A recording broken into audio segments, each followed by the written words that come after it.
Applying Scrum values, principles, and best practices is important for all Scrum teams. However, it's not unusual for team members to find themselves struggling with what we call Scrum Anti-Patterns. In this video, I'll identify 4 common anti-patterns for Scrum Masters and tips for how to avoid them.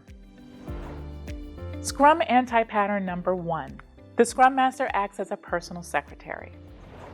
Servant leadership does not mean the Scrum Master handles the administrative tasks for the team. Scrum teams are self-directed and should complete their work without waiting for someone else to tell them what to do. As a Scrum Master, learn to evaluate the situation and whether or not intervention is needed.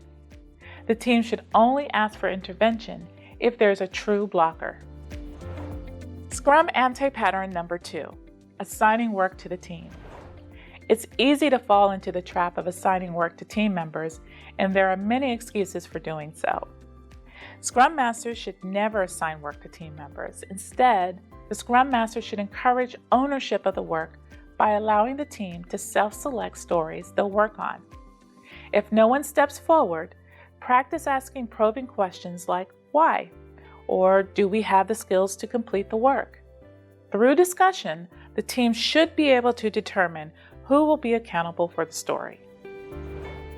Scrum Anti-Pattern number 3. Continuing to provide flawed metrics. Examples of flawed metrics include calculating % complete, using story points to compare individual productivity, and comparing your team's velocity with another. Rather than measuring these things, the Scrum Master should focus on metrics that demonstrate progress, improvements, and the success of their own team. Valuable metrics include completed versus committed stories, team enthusiasm, and quality delivered to the customer. Scrum Anti-Pattern number 4. Equating story points with hours or days. Story points are used to estimate uncertainty, complexity, and the effort of a story relative to another story. That is, an estimate of difficulty. It is not an absolute measure of how long it will take to complete the story. A story could be particularly complex, but only take 1 or 2 days to complete. Therefore, equating story points to hours or days defeats the purpose of relative sizing. These are just a few of the many anti-patterns Scrum Masters should try to avoid. Recognizing them is the first step to eliminating them and improving the overall agility of the team. But it isn't just the Scrum Master that has to worry about anti-patterns.